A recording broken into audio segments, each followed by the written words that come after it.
Welcome back to Scotty Holiday 2. My name is Scotty Holiday. I am a queer creator and a huge Star Wars nerd, so if you're into either one of those things, please consider subscribing to my channel. Episode 4 of Andor is out now, and this episode was jam-packed with Easter eggs all throughout, and I thought it'd be fun to make a video going over the ones that stuck out to me. Now, normally Easter egg breakdown type videos aren't something I usually do, because I usually miss a lot of them. But there was a ton that stuck out throughout the episode, especially in Luthen's gallery, so I thought it would be fun to try something new and go over them together. Now, let's get into this breakdown. So to start off, in the shot of the ISB building exterior on Coruscant, if you look at the bottom of the screen, there's a couple guards standing outside, and I'm pretty sure they're clone troopers. During the ISB meeting, we also get name drops of the planets Ryloth, Scarif, and Arvala 6. We've seen Ryloth predominantly in the Clone Wars and the Bad Batch series, Scarif in Rogue One, and as far as I can tell, Arvala 6 is a new planet, but not to be confused with Arvala 7 from the Mandalorian Season 1. Once they arrive on the planet Aldhani, Luthen gives Cassian his Kuati Signet necklace in the form of a down payment for the mission. He says the crystal celebrates the uprising against the Rakatan invaders. The Rakatans, also known as the Builders, were an ancient species we learn a lot about in the first Knights of the Old Republic game.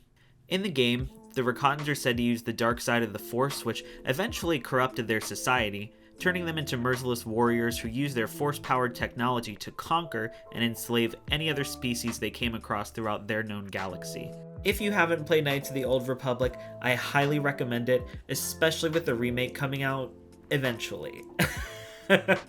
In the scenes of Cyril at the starport, there's also an announcement mentioning service to Hosnian Prime, which was the host of the New Republic in Episode 7, The Force Awakens, which we see ultimately destroyed at the end of the movie by Starkiller Base.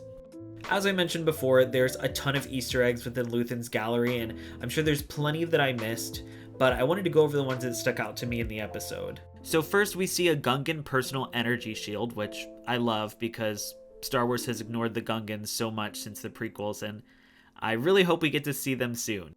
Manifesting Jar Jar Binks in the Senate in the Andor series. We see a Mandalorian chest plate, which I feel like needs no explanation at this point. We also see what looks like a Twi'lek Kalikori, which was a totem passed down from Twi'lek parent to child, each adding a piece of art through generations. A Kalikori appeared for the first time in Star Wars Rebels Season 3, Episode 5, called Hera's Heroes. One of the most exciting pieces for me that I noticed were the 3 pieces of rock with the markings of the Father, the Son, and the Daughter, matching their depiction from the Lothal Jedi Temple in Star Wars Rebels Season 4, Episode 12, called Wolves in a Door. If you told me years ago that we would see anything related to the Mortis gods in live action, I wouldn't have believed you. The Mortis gods were first introduced in the Clone Wars Season 3, and it's one of my favorite arcs of the entire Clone Wars series. I highly recommend checking it out if you haven't already. The last thing that stood out to me in the gallery was this suit of armor with a helmet that bears a striking resemblance to Galen Merrick / Starkiller's Sith Stalker armor in the Force Unleashed video game. I recognized the helmet immediately during my first watch, but I couldn't figure out exactly where I had seen it before.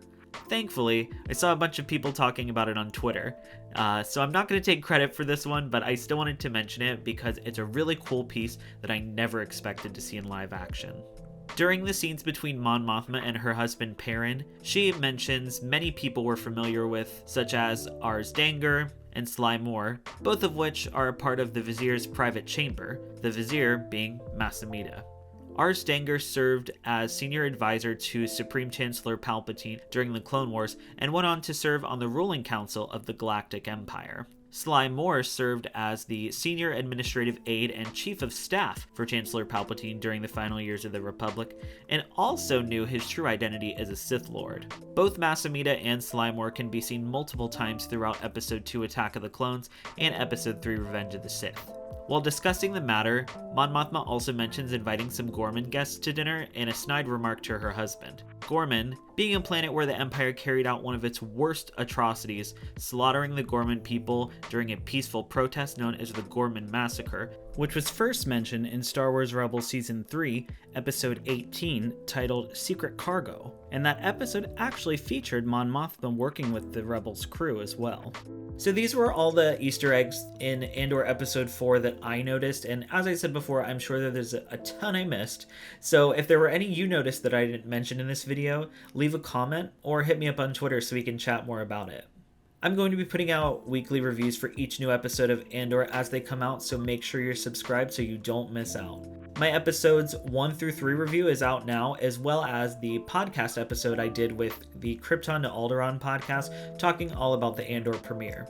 Please consider checking them both out. I've put links in the description and on the end screen of this video. Your support means so much to me and I really appreciate it. Make sure to like this video and consider subscribing to my channel as well for more Star Wars content. To keep up with my latest updates, you can follow me on Instagram and Twitter. The links are in the description below. Thank you so much for watching, and as always, may the Force be with you.